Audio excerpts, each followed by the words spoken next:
buenas noches a todos. Bienvenidos una vez más a este maravilloso tiempo de aprendizaje en nuestro webinar de Ciencias Bíblicas.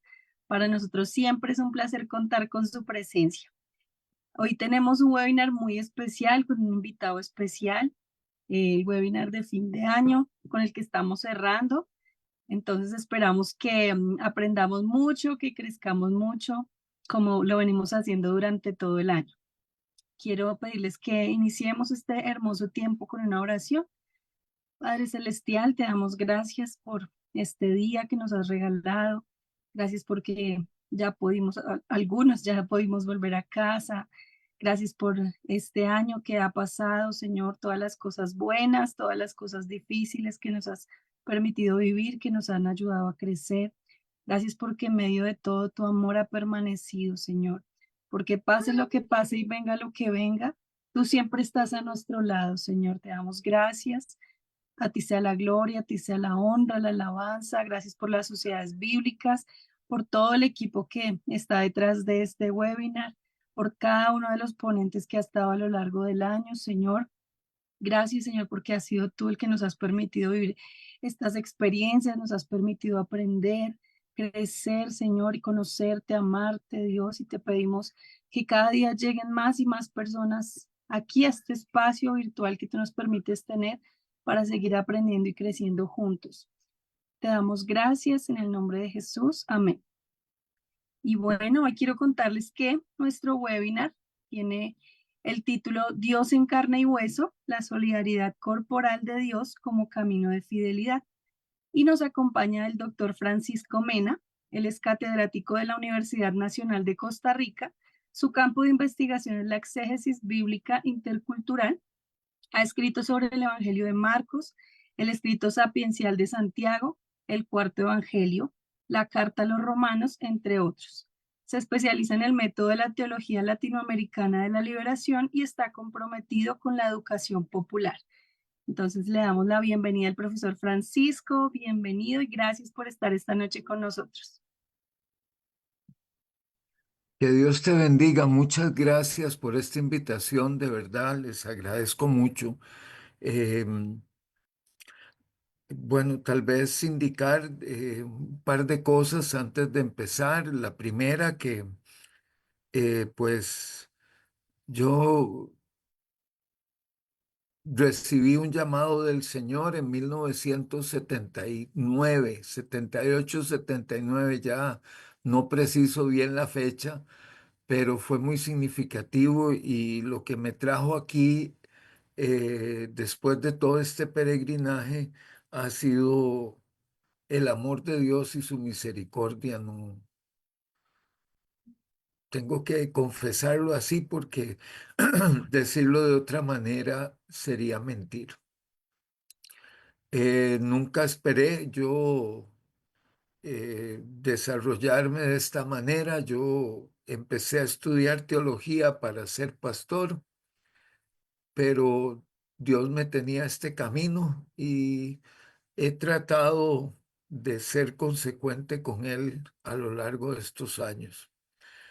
Eh, en segundo lugar, tengo que testificar antes de cualquier cosa bueno, yo estoy aquí otra vez por la misericordia de Dios, vengo levantándome de un cáncer, un tumor maligno enorme que tenía en la garganta y vean que todavía hablo. Entonces, ese es un testimonio para mí muy fuerte. No, no pretendo, y por esas dos razones es que yo me acerco a este encuentro, eh, no porque sienta o porque piense que tengo el conocimiento, sino porque estoy seguro que el Señor me ha traído hasta aquí esta noche. Y esa es también mi oración. Entonces, por ahí podemos empezar a conversar. Vean, el tema de la encarnación, que es lo que, por donde empezó este camino, es un tema que hoy por hoy se ha convertido eh,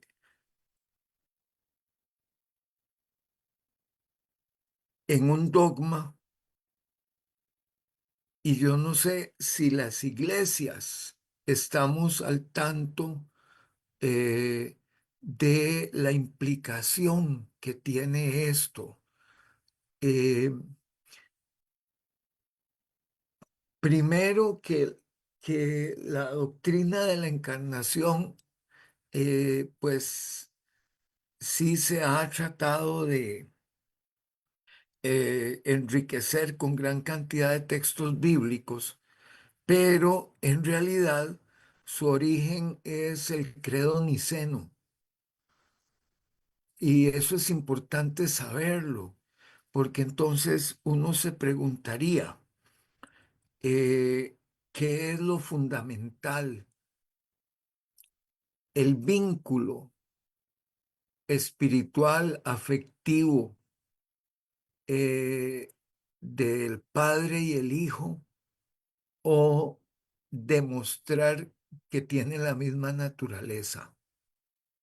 Es ahí donde está el problema para nosotros, porque en realidad el Nuevo Testamento nos habla de una relación, no se preocupa por el tema de la naturaleza de Dios, porque para el pensamiento bíblico, y bueno, ustedes deben de conocer los salmos muy bien, la naturaleza de Dios de los salmos es la misericordia,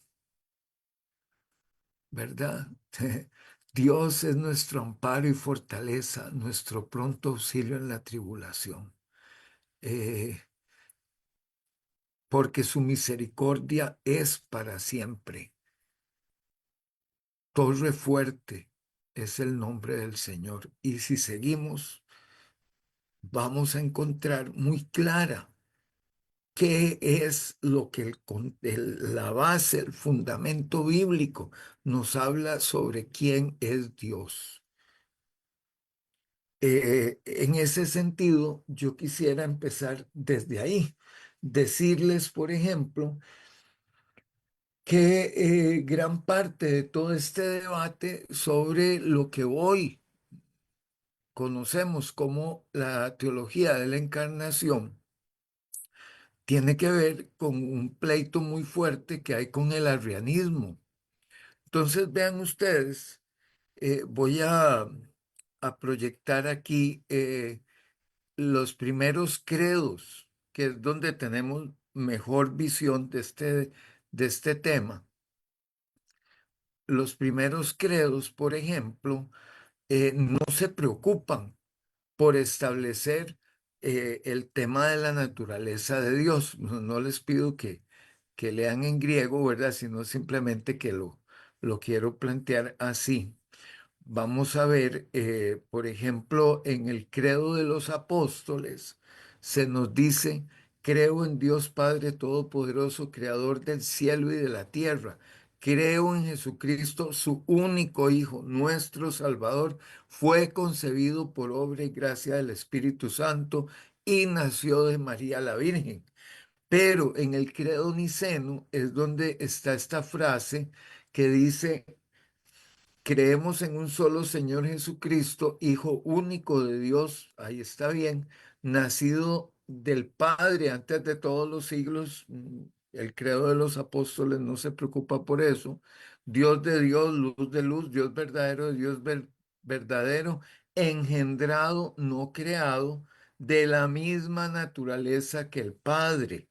Y tanto en el latín como en el griego, la mención de naturaleza tiene que ver fundamentalmente con de lo que las cosas están hechas. No es, no es una cuestión metafísica, es una cuestión de qué está hecho una cosa. ¿Cuál es la naturaleza de un caballo? ¿Cuál es la naturaleza de un ser humano? ¿Cuál es la naturaleza de una casa? La naturaleza de las cosas es cuál es la esencia que conforma su identidad. Pero aquí es donde ha empezado este gran problema que surge básicamente por la necesidad de debatir con Arrio, pero esto ya había habido varios temas antes, pero Arrio fue el, digamos, el paradigma del terror en este tema, que dice, eh, Arrio sentía o pensaba que eh, Jesucristo no era divino, no era de naturaleza divina, porque Dios Padre existía antes que él y le había creado de la nada. Ahora, Arrio no era una persona cualquiera, era un presbítero, era una persona formada, pero en el siglo III todavía no era un dogma de fe la divinidad de Jesús, ¿verdad? Eso viene posteriormente junto con la visión de una doctrina de la Trinidad. Está bien, no hay problema. Pero sí tenemos que separar esta visión que está marcada sobre todo por el pensamiento filosófico, que es conocer las cosas por su naturaleza, ¿verdad? De donde viene que Jesús es de la misma naturaleza que Dios, por ende es divino. El Espíritu Santo es de la misma naturaleza de Dios, por ende es divino, y por ende podemos decir que hay una Trinidad que es uno, ¿verdad? Dios es uno en tres personas.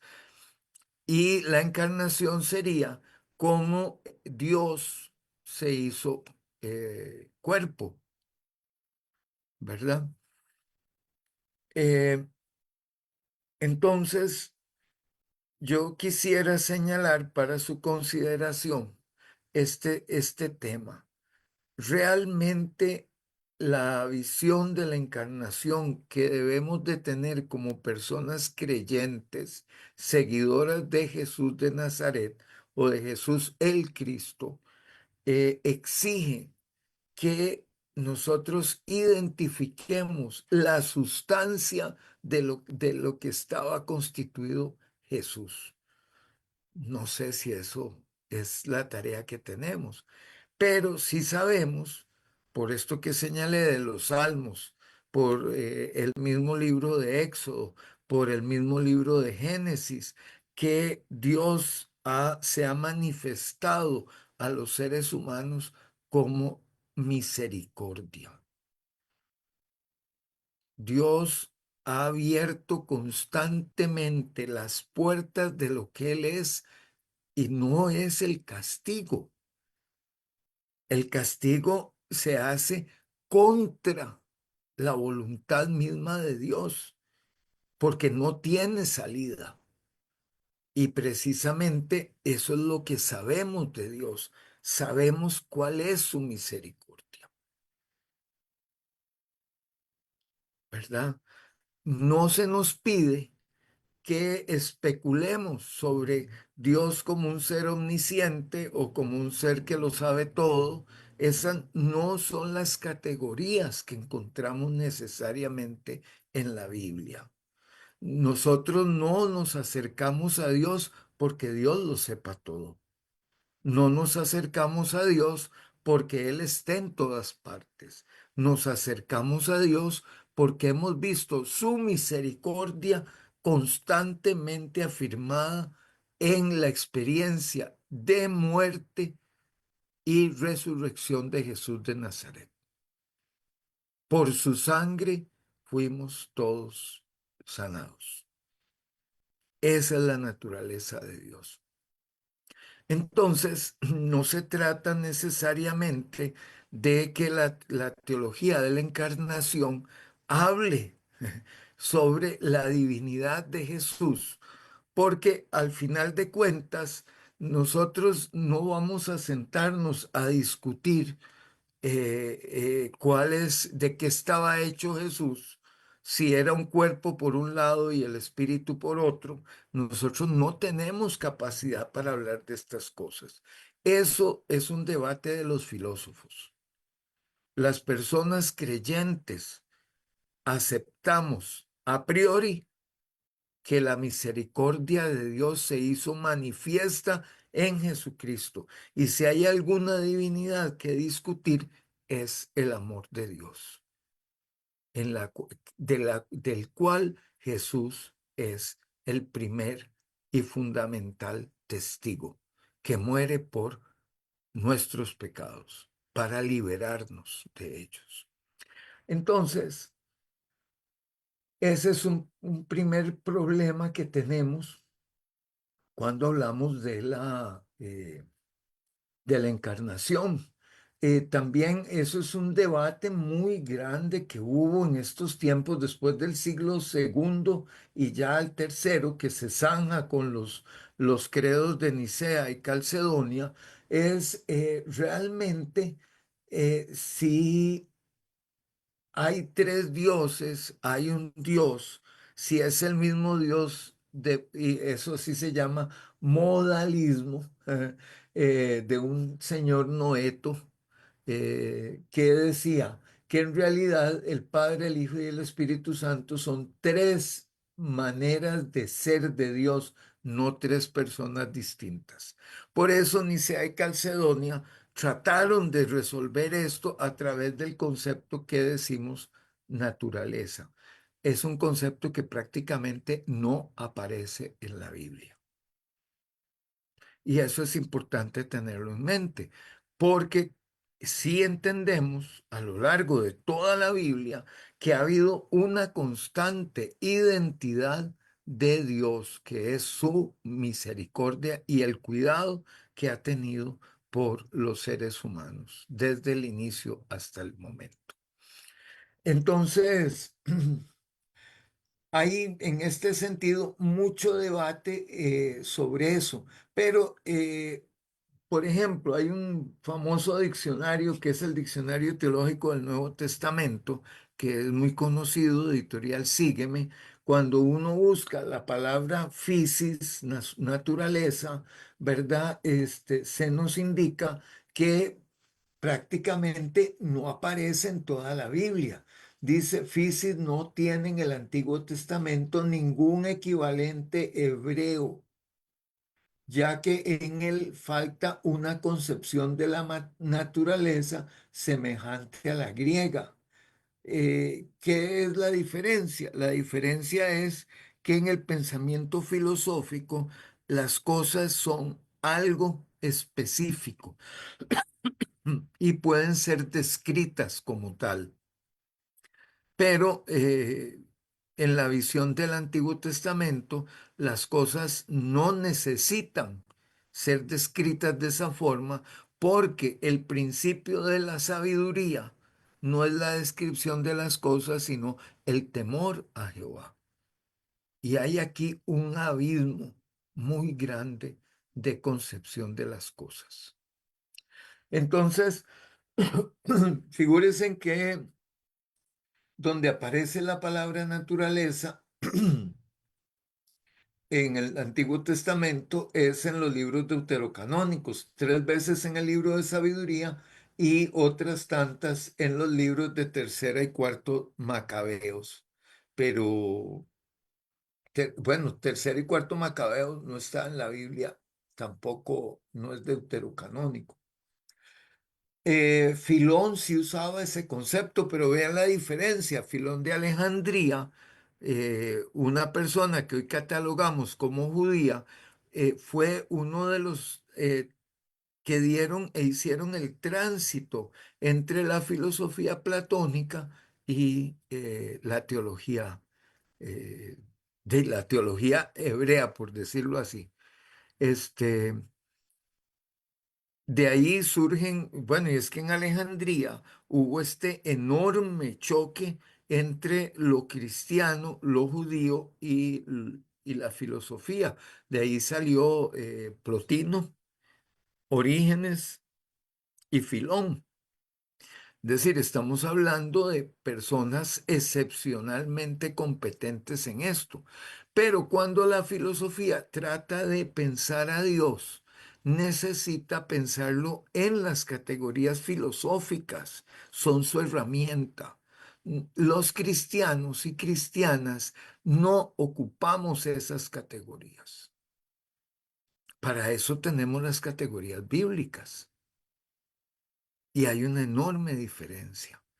Eh, por ejemplo,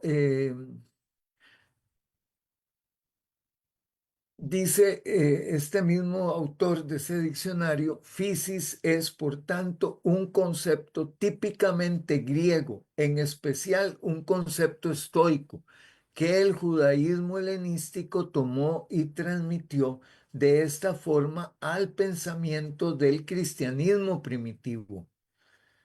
¿Verdad? Cuando fue utilizado ante todo por Pablo y sin una importancia digna de mención para su concepción teológica de conjunto, no puede pasarse por alto que su empleo apunta en otras dos direcciones bien distintas. Por una parte, sirve para subrayar la cima que separa a los judíos y los no judíos. Es decir, hay una naturaleza que es propia de la persona judía y hay una naturaleza que es propia de las personas gentiles. Eso es el concepto que usa Pablo para hablar de naturaleza. Y por otra, para apelar en el sentido estoico a lo común, partiendo de la confesión del Dios de Jesucristo. Bueno, lo que es común en este sentido sería eh, sí, algo que nosotros en nuestro mundo actual no necesitamos revisar. Y esto, el primer llamado de atención, no estoy pasando diapositivas en este momento. Este primer punto digno de mención es que las personas cristianas necesitamos volver a la Biblia y volver al mundo preniceno. No podemos asumir el credo niceno como si fuera el credo bíblico por antonomasia y que eso es lo que tenemos nosotros que creer. En este caso es mejor valorar el credo apostólico. Es más cercano a nuestra experiencia de vida con Dios. Habiendo dicho eso, hay que ir a un segundo punto, que es el problema de la carne. ¿Verdad? El gran problema de la encarnación es la carne, porque ha estado marcada por una tendencia pecaminosa muy extrema. Bueno, eso no lo voy a discutir, pero sí el tema fundamental. ¿Por qué la carne es un problema en toda la Biblia? No solo en el Antiguo o Nuevo Testamento, no, toda la Biblia. Bueno, empezamos por Isaías 40. Esto sí lo voy a poner un momentito. No, esto no es. Ay, Señor, perdón. Eh, Isaías 40 nos indica lo siguiente. Bueno, aquí está. Un momentito. Ya lo pongo, ya lo pongo.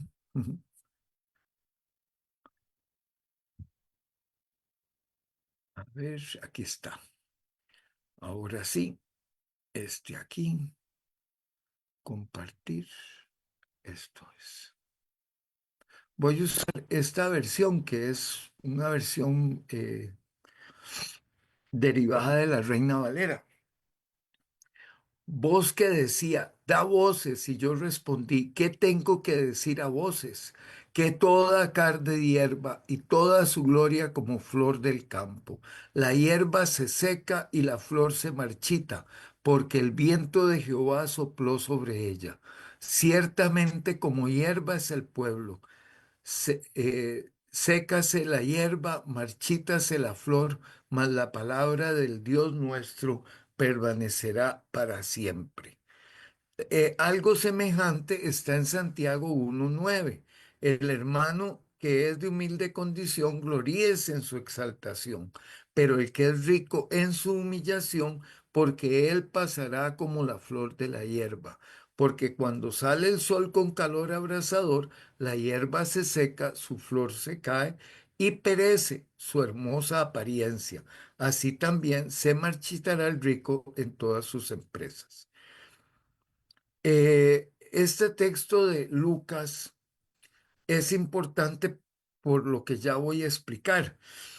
Este hombre rico que ha logrado una gran acumulación de riqueza dice, eh, ¿qué haré? Porque no tengo dónde guardar mis frutos. Y dijo, esto haré, derribaré mis graneros y los edificaré mayores, y allí guardaré todos mis frutos y mis bienes. Y diré a mi alma, alma, muchos bienes tienes guardados para muchos años. Repósate, come, bebe, regocíjate. Pero Dios le dijo, necio, esta noche vienen a pedirte tu alma, y lo que has provisto, ¿de quién será? Así es el que hace para sí tesoro y no es rico para con Dios. Pero luego también hay otros ejemplos. En Lucas 12 habla de consideren los lirios, cómo crecen, no trabajan ni hila, mas les digo que ni aun Salomón con toda su gloria se vistió como uno de ellos. Bueno, hay una gran cantidad de textos que se refieren precisamente al tema de la hierba. Toda carne es hierba. ¿Qué significa esto? Significa básicamente que la carne, nosotros como personas hechas de carne, eh, decaemos. Nuestra vida es efímera. Pasamos. No podemos aferrarnos a la vida eterna excepto en Dios. Y hay esta enorme paradoja. En Cristo, el que quiera salvar su vida, tome su cruz o niegue la verdad. El que quiera, el que pierda su vida por mi causa, la encontrará o la hallará. Esta paradoja es el problema que tenemos con la gran acumulación de recursos que hemos visto desde tiempos bíblicos. Todos los profetas, Isaías 2 es un ejemplo de la crítica a la acumulación. ¿Verdad? Han acumulado caballos y carros de combate, han acumulado hechiceros y hechiceras, han acumulado oro y plata. Todo este deseo de acumular para salvaguardar nuestra vida es una contradicción con la fidelidad a Dios. Y la carne es eso. La carne es algo frágil que se seca rápidamente, pero que en su arrogancia construye mecanismos para preservarse joven y eterna. Y ahí está el fruto del pecado que nosotros tanto hablamos y que dice Pablo, dejen los frutos de la carne, ¿verdad? En este sentido, los frutos de la carne no es tanto que yo mienta o que envidie o que fornique, sino lo que hay en todos esos actos como un esfuerzo para preservar lo efímero de la vida y poder trascender. Los seres humanos solo trascendemos en Dios. Es nuestra lealtad con Dios lo que nos acerca a la vida eterna. Es el sacrificio de Cristo y su resurrección lo que nos acerca a la vida eterna. No es nuestra carne. No podemos confiar en nuestros músculos porque envejecen. Nuestros músculos se agotan. Nuestros músculos decaen. Y el joven que a los 20 años podía caminar 40 kilómetros, eh, a los 40 ya camina 20, y a los 60 10, y a los 70 tal vez va a la esquina a comprarse un helado. La carne es como hierba. No podemos confiar en la carne. La carne no es en ese sentido bíblico mala, no es algo que hay que arrancar de nosotros, es que hay que espiritualizarla, llenarla de espíritu, porque la única forma que nosotros tenemos de sobrevivir al pecado es el espíritu, que solo viene a través de la fidelidad a Dios a través de Jesús. Esas relaciones que estoy señalando son relaciones basadas en la misericordia y el mutuo compromiso. Nosotros formamos parte de ese mundo gracias al sacrificio de Cristo, no por nuestros méritos. El pecado es la arrogante seguridad de que puedo hacer esos graneros que decía Lucas. Eso tiene muchas implicaciones. ¿Cuántas? Es que no quiero decir mucho porque no quisiera yo ofender, pero ¿cuántas veces no hemos visto iglesias que surgen como espuma hacia el cielo y así se caen?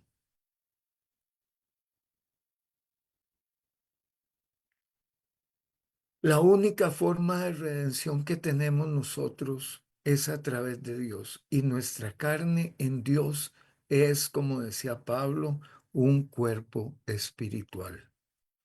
Nuestra carne es como hierba. No podemos confiar en ella. Ella quiere seguir joven, quiere seguir bella, quiere seguir fuerte, pero no podemos. Y hay que aceptar ese hecho. La fortaleza de los seres humanos viene de la presencia del Espíritu de Dios en ellos, no de sus propias fuerzas. La carne es como hierba. Eso es, y toda su gloria como flor del campo. La hierba se seca y la flor se marchita, porque el viento de Jehová sopló en ella. Ciertamente como hierba es mi pueblo. Sécase la hierba, marchítase la flor, pero la palabra de Dios, del Dios nuestro, permanece para siempre. Paradojas. Quien quiera salvar su vida la perderá. Quien pierda su vida por causa de mí la hallará. Ahí está el punto. Toda carne es como hierba. Pero nosotros en el cristianismo hemos plagado la carne de cosas malas. Y nos olvidamos de que estos cuerpos fueron hechos por Dios y que tienen cosas realmente increíbles. Por ejemplo, desde el punto de vista antropológico, las manos humanas tienen una cualidad que es fundamental. Las manos humanas se hicieron para acariciar. Yo sé que hay toda esta lógica del el eh, homo habilis, ¿verdad? Que las manos fueron desarrollando herramientas, pero no.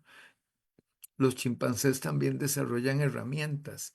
Los cuervos, las nutrias, pero los seres humanos podemos acariciar con nuestras manos. Eso es la imagen de Dios en nosotros. Pero también matamos con nuestras manos. Cuando matamos, la carne se basa en la arrogancia. Toda violencia es arrogancia porque es poder de uno sobre otro.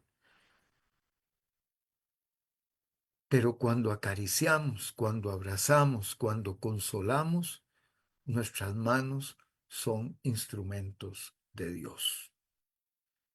y el calor de un cuerpo que le da afecto a otro es, de alguna manera, la metáfora de nuestro Dios que también nos abraza. Entonces, hay esta ambigüedad en todos y cada uno de nosotros y nosotras. Pero no es que la Biblia considere que la carne es mala. Y voy a hacer esta diferencia, es muy importante, porque entonces se nos aclara por qué es tan relevante el tema de la encarnación en este sentido. Figúrense ustedes que, aparte de Arrio, hubo una cosa que hoy conocemos como los gnósticos o movimiento gnóstico. No sé por qué se trata de unificar si son grupos muy diversos entre sí, pero sí es importante señalar que estos grupos tenían esta contradicción que yo acabo de señalar de una manera muy diferente. No, la carne no es como hierba, sino que la carne es realmente algo que degrada al ser humano. Per se, esa es la naturaleza de la carne, degradar al ser humano. Entonces, por ejemplo, vean el Evangelio de Felipe, hay una de las cláusulas que dice: los que dicen que el Señor primero murió y luego resucitó están en un error, porque primero resucitó y luego murió. Si uno no tiene primero la resurrección, no es cierto que morirá, tan cierto como vive Dios, Él morirá. Bueno, esto es, son marcas muy particulares de lo que es el tipo de pensamiento gnóstico. Pero para poder expresarlo con toda la claridad del mundo, figúrense que yo encontré en un libro muy viejo que es de Leipold y Grudman, que probablemente muchos de ustedes conocen, en el tomo 2, la página 374, el apartado 360, que dice, este sí lo voy a enseñar. Permítanme un segundo. Aquí está. Es que no se ve muy bien, pero no importa. Aquí está.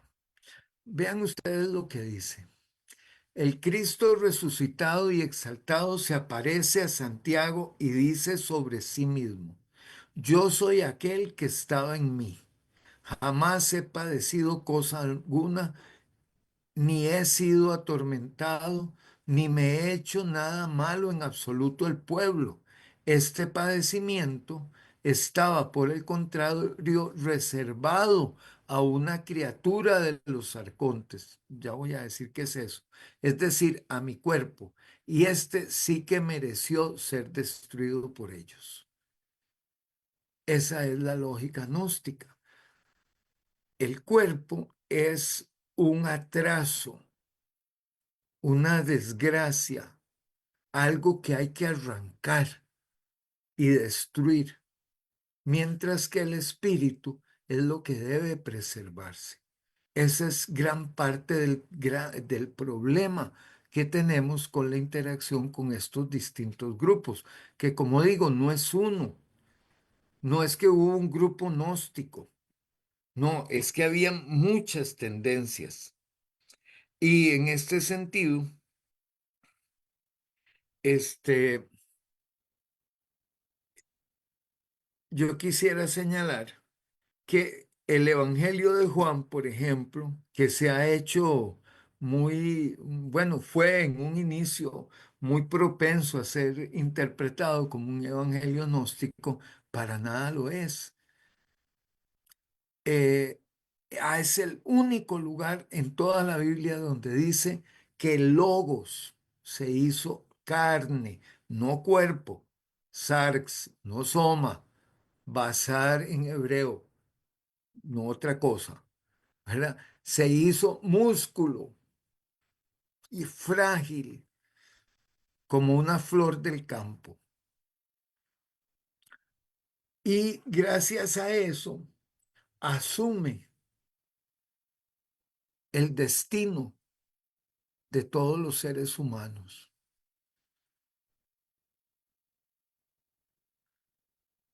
Yo puedo saltar aquí a varias conclusiones. No quisiera como, eh, no quisiera como llevarlas muy allá, pero me voy a atrever a decir lo siguiente. Dios no solo nos creó, no solo nos protegió y nos cuidó, asumió nuestro propio destino para liberarnos. Y es por eso que yo insisto, ¿para qué vamos a hablar de una naturaleza divina como la omnisciencia, la omnisciencia, la omnipotencia, la omnipresencia, todo esto? Si la Biblia nos indica que lo que hace a Dios ser Dios es su misericordia para con nosotros. No hay nada más. Y aquí esa es la idea fundamental. Por ejemplo, veamos esto permítame, en Filipenses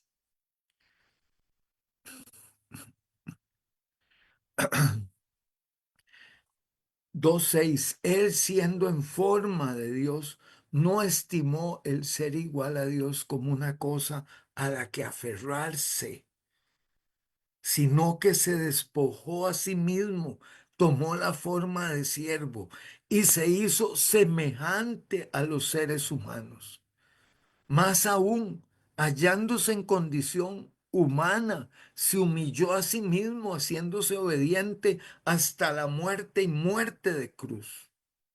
Y es aquí el punto. Por esto Dios también lo exaltó sobre todas las cosas. Es esta capacidad de Dios de amarnos, de acercarse a nosotros, de cuidarnos. Esa es su naturaleza y ese es el contenido de cualquier declaración que demos los cristianos sobre la encarnación. No hablamos de los atributos de Dios, hablamos siempre y sin parar de su misericordia. La frase famosa que acabo de citar, y el verbo o el logos se hizo carne y habitó entre nosotros lleno de gracia y de verdad, y vimos su gloria, gloria como la del unigénito del Padre. De su plenitud recibimos todo gracia sobre gracia, porque la ley fue dada por medio de Moisés, pero la gracia y la verdad vinieron por medio de Jesucristo. A Dios nadie lo ha visto jamás. El unigénito Hijo que está en el seno del Padre, Él lo ha dado a conocer. Ya vuelvo a eso. Y muy curioso también aquí en Primera de Juan 1:1, que todos conocemos muy bien, lo que hemos oído, lo que hemos visto con nuestros ojos, lo que hemos contemplado y palparon nuestras manos tocante, bueno, aquí dice verbo, pero ustedes me entenderán, al logos de vida, a la palabra de vida, pues la vida fue manifestada y la hemos visto y testificamos y les anunciamos la vida eterna, la cual estaba con Dios y se nos manifestó. Lo que hemos visto y oído, eso les anunciamos para que también ustedes tengan comunión con nosotros. Y nuestra comunión verdaderamente es con el Padre y con su Hijo Jesucristo.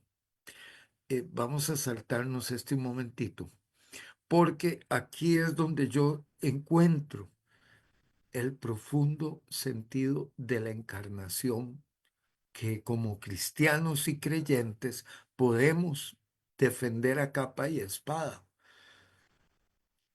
Hebreos 4:15, porque no tenemos un sumo sacerdote que no pueda compadecerse de nuestras debilidades, sino uno que fue tentado en todo, según nuestra naturaleza, nuestra semejanza, perdón, pero sin pecado. En consecuencia, acerquémonos confiadamente al trono de la gracia para alcanzar misericordia y hallar gracia para el oportuno socorro. Y Cristo, 5:7, y Cristo en los días de su carne, ofreciendo ruegos y súplicas con gran clamor y lágrimas al que le podía librar de la muerte, fue oído a causa de su temor reverente. Y aunque era hijo, por lo que padeció, aprendió la obediencia y habiendo sido perfeccionado, vino a ser autor de la eterna salvación para todos los que lo obedecen. Y claro, contra el sacerdocio levítico y contra el sacerdocio arónico, y fue declarado por Dios sumo sacerdote según la orden de Melquisedec.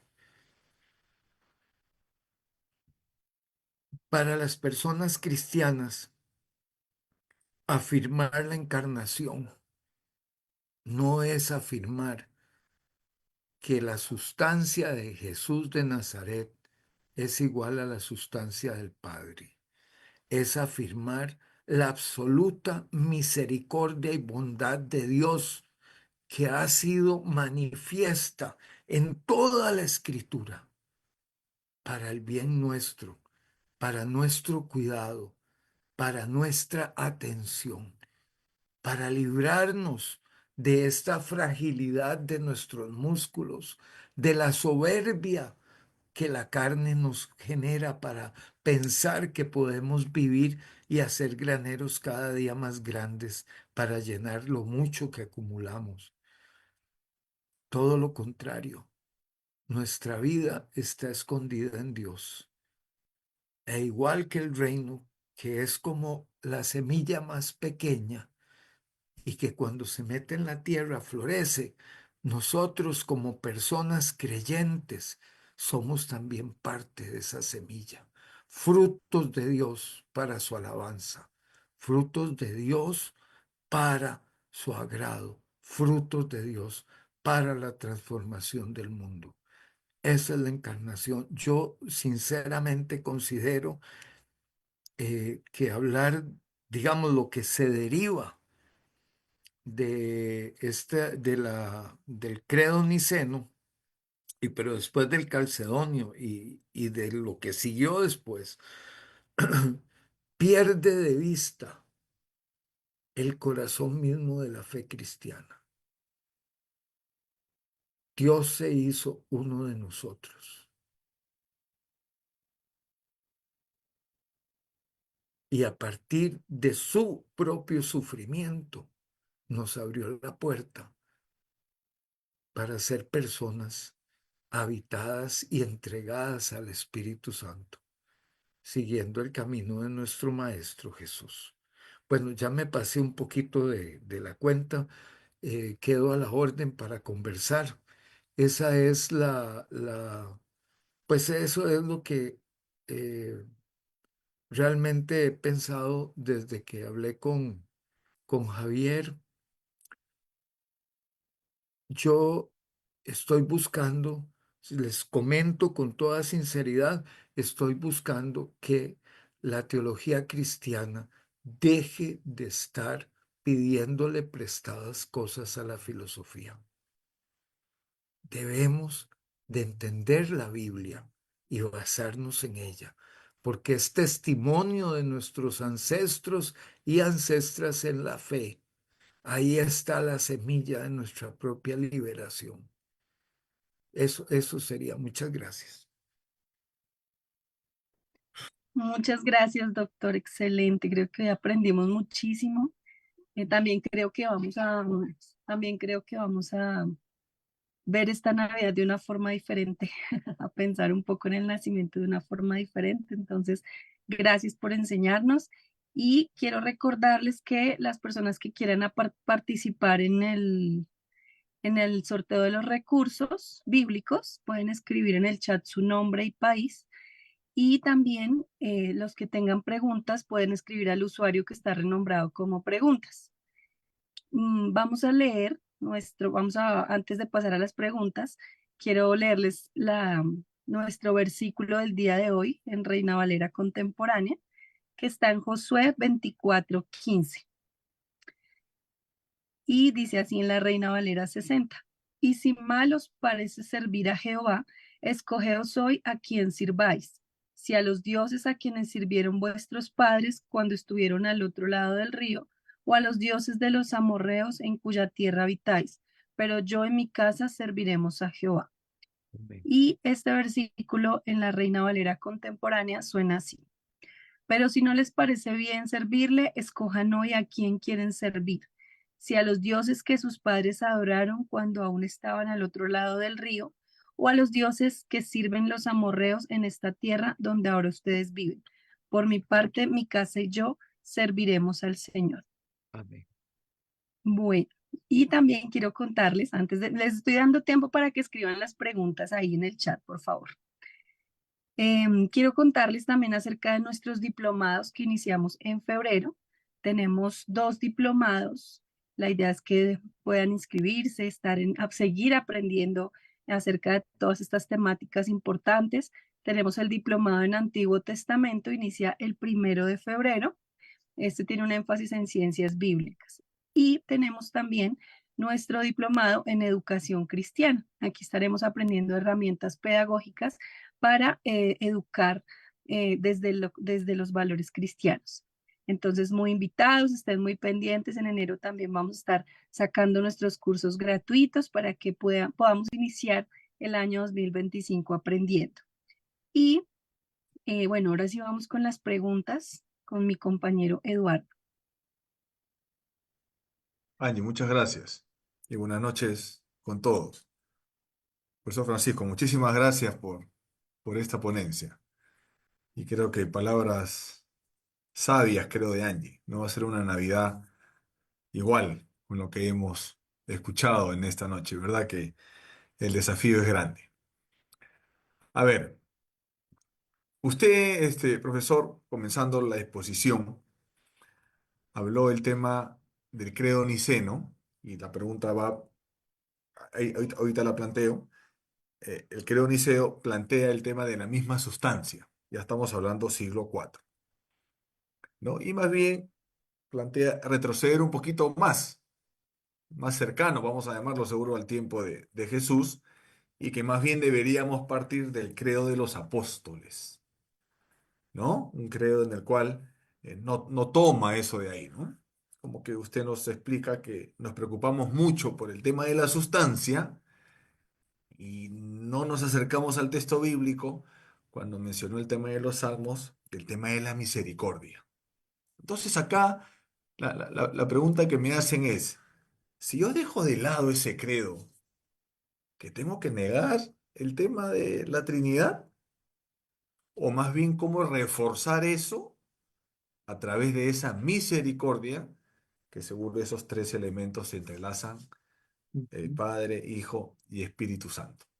¿Qué nos podría decir ahí, profesor Francisco? Porque la pregunta está asociada como que hay un credo que creo que está muy niceno en nosotros. Y cómo, No, es que nosotros queremos responder la Trinidad otra vez desde el punto de vista de la sustancia, pero pensemos en la Trinidad y esto no es mi idea, eso lo planteó un teólogo hace 40 años que se llamó, acaba de morir, Jürgen Moltmann. La Trinidad es una comunidad. Y por eso los cristianos y las cristianas somos convocados a crear también comunidad, porque si no, seríamos cada quien por su lado. No, nosotros no sé por qué tenemos esta tendencia de decir, vamos a decirlo así, genéticamente, mi hijo es lo que salió de mis genes. Ese es el problema de la sustancia. Entonces, legalmente, ese es mi hijo. Si yo compruebo que ese niño, niña, tiene unos genes diferentes a las mías, a los míos, eso es una traición y tengo que separarlo porque ese no es mi hijo o mi hija. Pero pongamos un ejemplo así.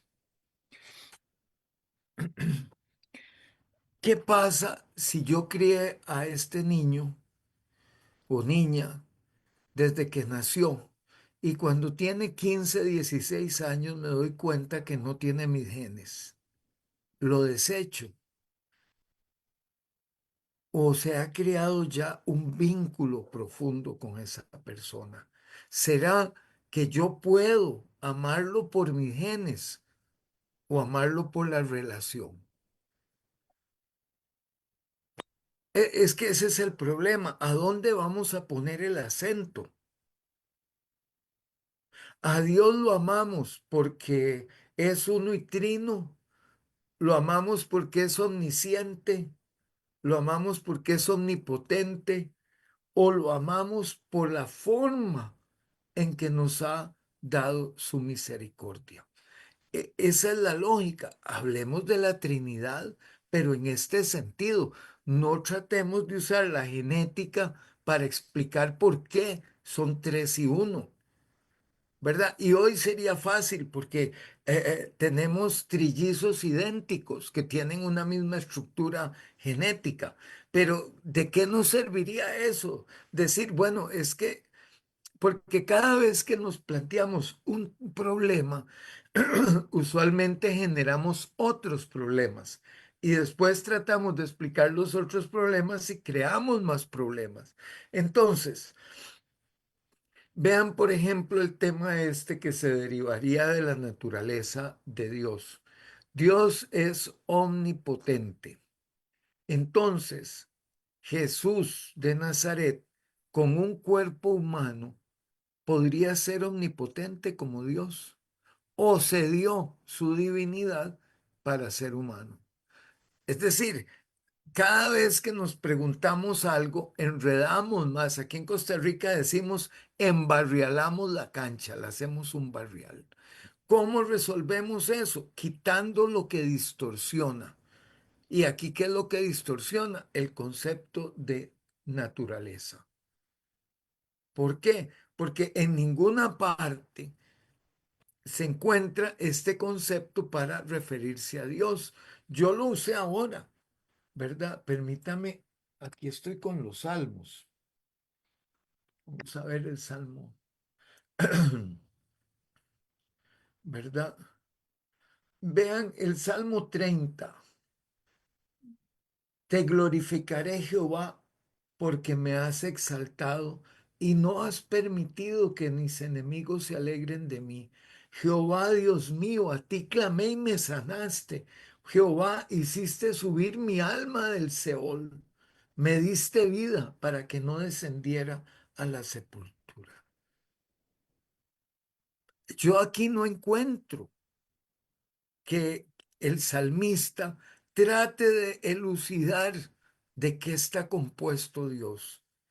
Lo que expresa es la confianza en que Dios le sanó y le sacó de la muerte. ¿Qué preferimos? ¿La especulación para darnos cuenta de cuál es la verdad última o la constatación? Que aquí sí yo me animo a retarles, cada uno de ustedes debe de ser testigo.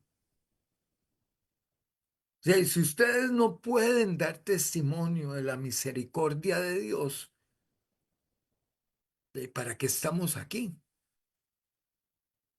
Eso es lo que nos une, no de qué está hecho Dios, no si es omnipotente, no si es omnipresente, ¿verdad? Pero sí la confesión del Salmo 30. Jehová Dios mío, a ti clamé y me sanaste. Esa es la misericordia de Dios. Yo no sé si me explico. En última instancia, Jesús y el Espíritu forman parte de la misma misericordia. ¿De qué otra manera podría explicarse? Tendríamos que hacerle una prueba genética a los tres para ver si son de la misma sustancia. No necesitamos eso. Las personas cristianas no necesitamos eso porque experimentamos la misericordia de Dios.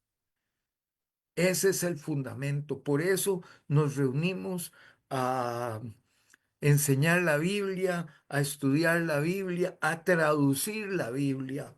Por eso, gracias a este espíritu de las sociedades bíblicas alemanas, nos han dado trabajos increíbles con documentos críticos del Nuevo Testamento, del Antiguo Testamento, etcétera.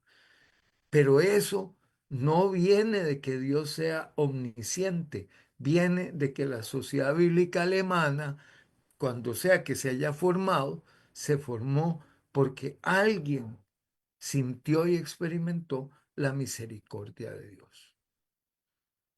No, no sé, Sí, está no bien. sé si eso.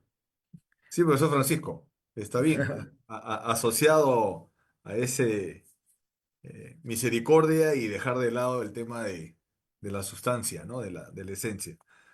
A ver, la siguiente pregunta que nos hacen es, en exposición usted nos dijo que el verdadero problema es la carne y nos habló sobre el tema del gnosticismo, ¿no?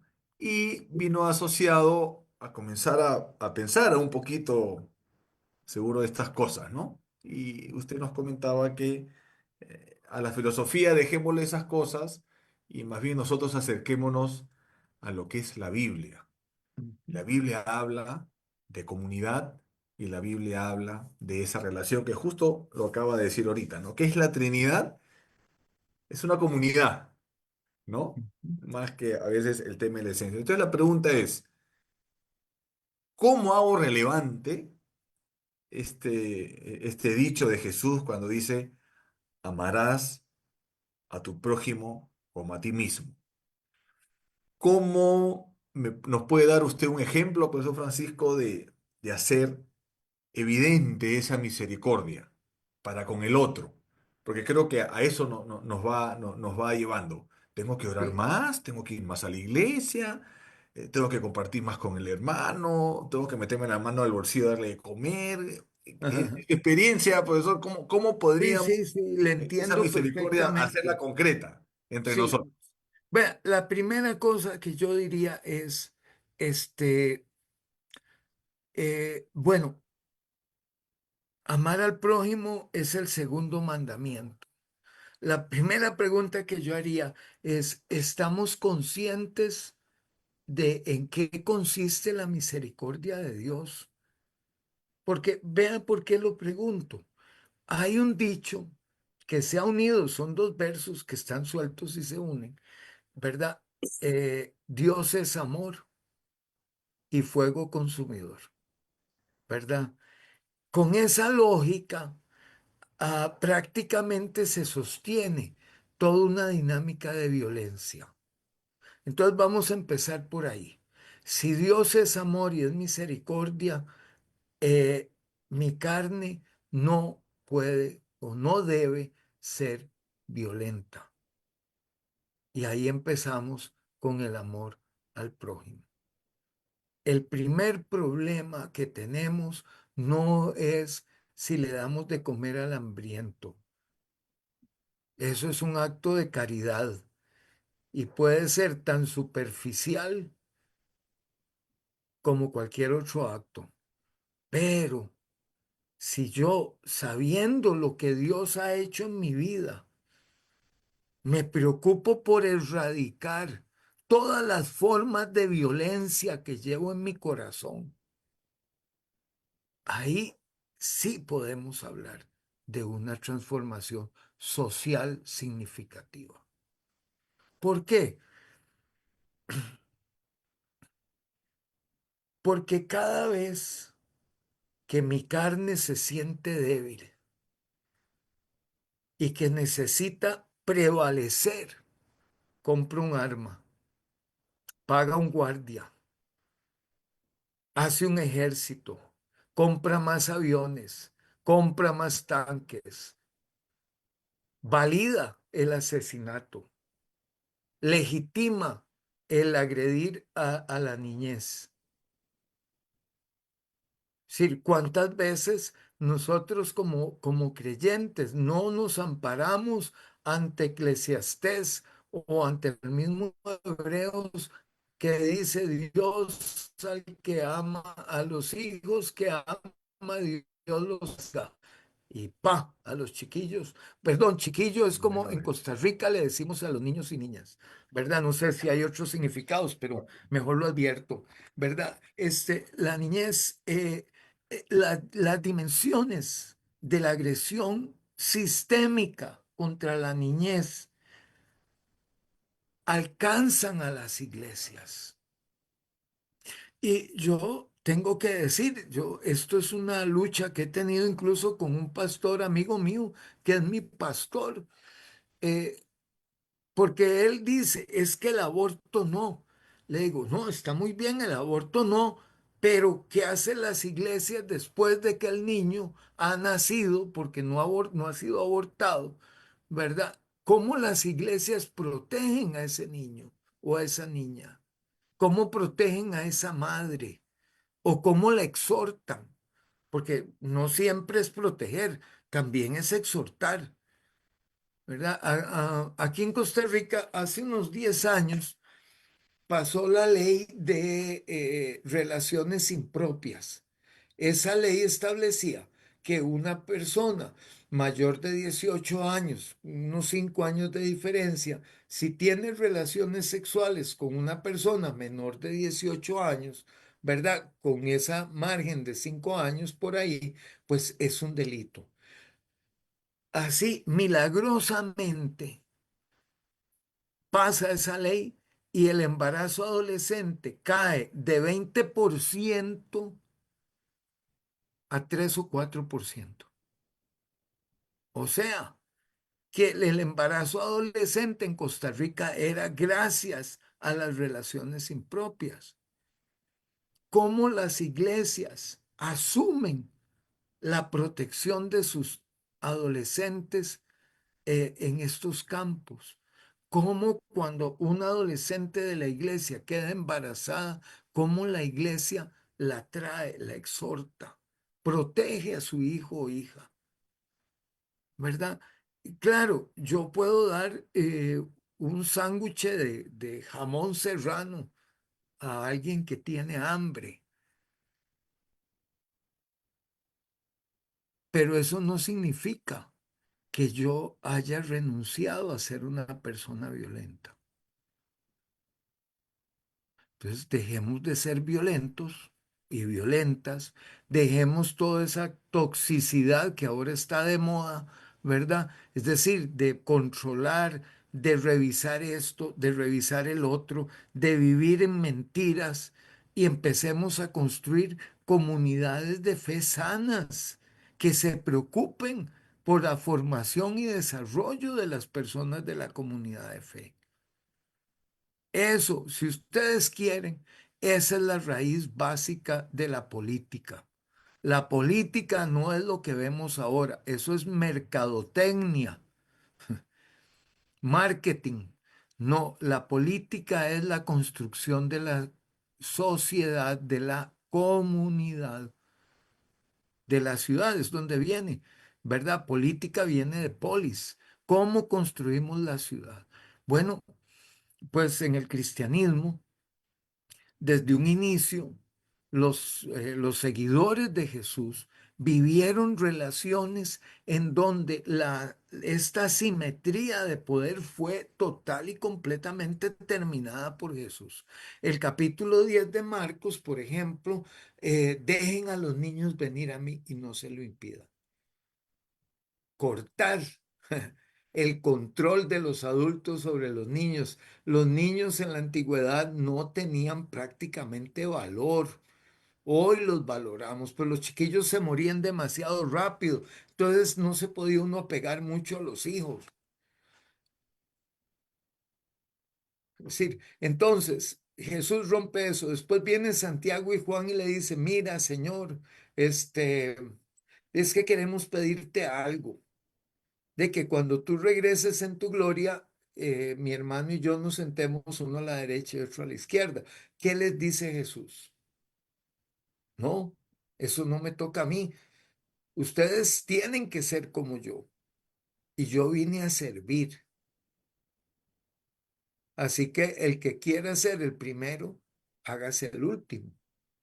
Es decir, todo el capítulo 10 de Marcos es por decirlo así, un ejemplo de cómo deben ser las relaciones dentro de la comunidad de creyentes. Y lo primero que se rompe son las relaciones de poder. No podemos admitir nosotros relaciones de poder de ninguna persona, de ningún grupo. Todos y todas somos sirvientes, por decirlo así, de Cristo. Él es nuestro ejemplo. Entonces, claro, decime vos, perdón, eso también así hablamos en Costa Rica, ¿verdad? Con el vos. Y es una forma muy familiar esto que acabo yo de decir, decime vos, eso se usa entre amigos, entre personas cercanas. Entonces, decime vos, ¿qué clase de comunidades de fe tenemos que validan en su interior las mismas relaciones de poder que el mundo valida?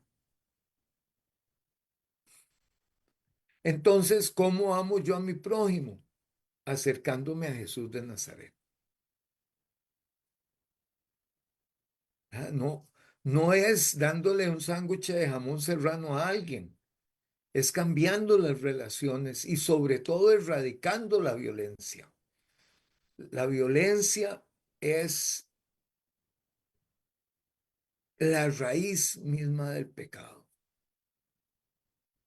Es Bueno, lo que la carne necesita para trascender su fragilidad. El amor no requiere violencia. bueno, profesor Francisco, esa fragilidad que nos aferramos los humanos a que sea perpetua, ¿no? Y más Sí, bien me gustó esa parte cuando usted dijo, ¿no? Y se hizo lobos, repito, se hizo músculo, sí, se hizo frágil como nosotros. Y cuando hablaba de los ejercicios físicos, me sentí muy identificado. Ya en la parte física pasan los años y nos va dando un ya. poquito más la espalda. Termino con esta pregunta, profesor Francisco, y más es una opinión lo que le voy a pedir, ¿no? Usted nos está diciendo, ¿no? A la filosofía dejémosle esas cosas, pero acá la pregunta que nos hacen va por esa línea, así que le pido ahí que podamos contestar seguro esta pregunta y dar seguro una opinión, ¿no? Seguro corta de lo siguiente. Esta persona nos dice, la exposición es muy buena, pero me gustaría, y seguro lo hago en plural, nos gustaría, porque mucha gente podría tener esta pregunta, que nos pueda profundizar un poco sobre el tema de la unión hipostática, esa manera de pensar de que Jesús es 100% hombre, 100% Dios. ¿Cómo podría encajar ahí con esto o es muy niceno? ¿Qué opinión nos podría decir este profesor Francisco? Como le decía, un poco más de pensarlo, ¿no? Como opinión. Sí, bueno, es que yo nunca usaría un concepto como hipostático, ¿verdad? Yo prefiero esta misma noción otra vez de la Biblia que dice, mi Padre y yo somos uno.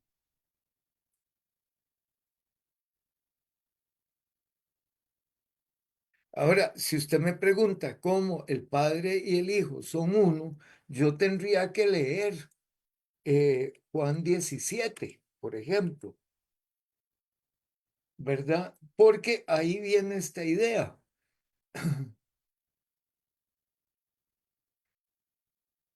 No usaría hipóstasis, porque ¿de qué me sirve realmente? El Evangelio de Juan nos dice eso. El Padre y yo somos uno. ¿Por qué? Este texto es impresionante, pero ahora vuelvo a ti y hablo esto en el mundo para que tengan mi gozo completo en sí mismos. Yo les he dado tu palabra y el mundo los odió porque no son del mundo, como tampoco yo soy del mundo. No ruego que los quites del mundo, sino que los guardes del mal. No son del mundo como tampoco yo soy del mundo. Santifícalos en tu verdad. Como tú me enviaste al mundo, así yo los he enviado al mundo. Por ellos yo me santifico a mí mismo para que también ellos sean santificados en la verdad. ¿De qué está hablando aquí? De la participación en un espíritu común. Es decir, eh, usted, don Eduardo, o don Javier que veo aquí, o doña Vivian, o doña Andrea, o don Víctor, o don Dani, ustedes, si se encuentran en este pasaje, eso es lo que tienen que saber, que ahora ustedes y yo hemos sido santificados por Jesús en la verdad. ¿Cuál es la verdad? Otra vez, pregunta filosófica, no. No se trata de describir qué es la verdad. ¿Qué es la verdad? La verdad es la misericordia de Dios. Dios es la verdad porque hemos visto su misericordia. Ahí estaba viendo el Salmo 136, que yo lo usaría de base para explicar esto. Este es un salmo muy particular. El Salmo 36, 136 dice, alaben a Jehová porque Él es bueno, porque para siempre es su misericordia. Alaben al Dios de los dioses, porque para siempre es su misericordia.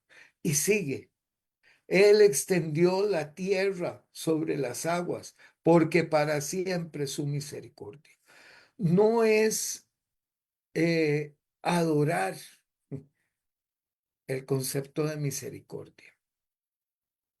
Y aquí es donde está el concepto de conocimiento de la Biblia hebrea del Antiguo Testamento. El conocimiento no es saber, es experiencia. Y este es el punto medular. A Dios no se le sabe como podemos saber el pensamiento de un filósofo. A Dios se le experimenta. ¿Cómo es eso posible? Bueno, una experiencia fundamental que es creo que el Salmo 42, que es el que a mí más me ha permitido como dar cuenta de esto que estoy diciendo. Dice, como el ciervo brama por las corrientes de las aguas, así clama por ti, Dios, el alma mía. Mi alma tiene sed de Dios, del Dios vivo. Esta es la pulsión fundamental de los seres humanos. La vida, la sed de vida. ¿Y dónde nosotros encontramos el agua viva? Las personas cristianas. ¿A dónde vamos a beber el agua viva? Si no es en Jesucristo y en Dios. Para mí, esta es la metáfora central, no para explicar, para experimentar. Todas las personas hemos visto nuestra vida a punto de perecer de una o de otra manera. Hemos visto cómo nuestro mundo se destruye. Hemos visto pobreza, persecución. Hemos luchado a veces contra un divorcio, a veces contra la perversidad de otras personas. En medio de todo eso, es que clamamos a Dios porque necesitamos el agua viva. Es ahí donde todos los seres humanos, sin importar la religión y sin importar la clase social, podemos encontrarnos como tales. Yo les acabo de comentar esto de mi cáncer. Hacía 3 años un compañero mío, con 2 años mayor que yo, luchó 3 años contra un cáncer y fracasó y murió. Fue a México a hacerse unos tratamientos con imanes y, bueno, un montón de cosas. ¿Cómo luchó ese hombre? Pero luchó por salvarse y no lo logró. Otra compañera mía, filósofa, una mujer excepcional, de ella se pensiona. Yo digo, bueno, ahora está dándose la gran vida. A los 6 meses murió de cáncer también. Yo estoy aquí cantando como si no pasara nada, como dice la canción de La Cigarra. Yo reverencio a Dios por esta oportunidad. Mis compañeros lucharon, yo solo acepté que no tenía ningún control sobre mi vida y decidí aceptar lo que viniera. Yo les juro que no peleé por estar vivo. Entonces, todo esto a mí me puso a pensar en esta frase, como empieza el Salmo 42 y la primera línea del verso 2 de ese salmo. Mi alma, mi vida tiene sed de Dios. Ahí está lo que necesitamos saber. ¿Cuánto nos reta esa afirmación? ¿Cuánto nos exige? ¿Cuánto nos transforma? Entonces yo no veo urgencia de hipóstasis, veo urgencia de reconocer. Yo sí tengo que confesarles algo, ¿verdad? Yo llevo 34 años trabajando en una universidad secular, es una universidad pública. Mi escuela es la Escuela Ecuménica de Ciencias de la Religión, probablemente la única escuela de teología que hay en una universidad pública en América Latina. Eh, Enfrente está la Escuela de Filosofía, al lado está el Instituto de Estudios Latinoamericanos, abajo en el tercer piso está el Instituto de Estudio de la Mujer, la Escuela de Literatura y Ciencias del Lenguaje. Estoy acostumbrado a lidiar con pensamiento abstracto, con razonamientos, con pensamiento filosófico por más de 30 años. Yo respeto las otras disciplinas, pero respeto la mía, y la mía parte de la tradición bíblica, porque soy evangélico protestante, no soy católico. Yo no tengo que confesar a Nicea, ni a Calcedonia, ni a nada. Estoy, ¿verdad? Eso es la sola escritura. Y por eso, no sé por qué razón, pues fue que tomé este camino.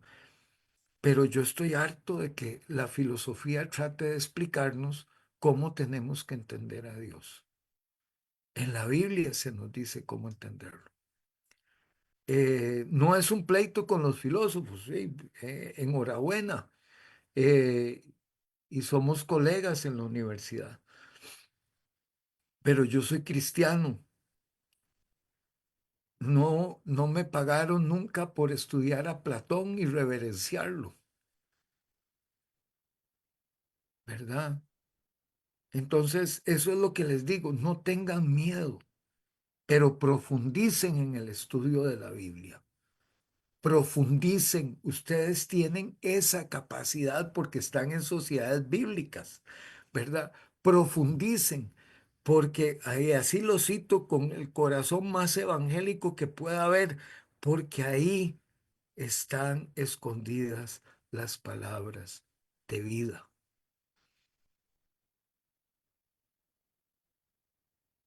Listo, profesor. Muchísimas gracias. Gracias. Perdón por No, no, extenderme. no. Está bien, está bien. Me quedo con esta frase. A Dios no se le sabe, se le experimenta. Y se le experimenta en esa propuesta que Jesús nos da de construir el reino de Dios entre nosotros, darnos hacia el otro, tener esa misericordia.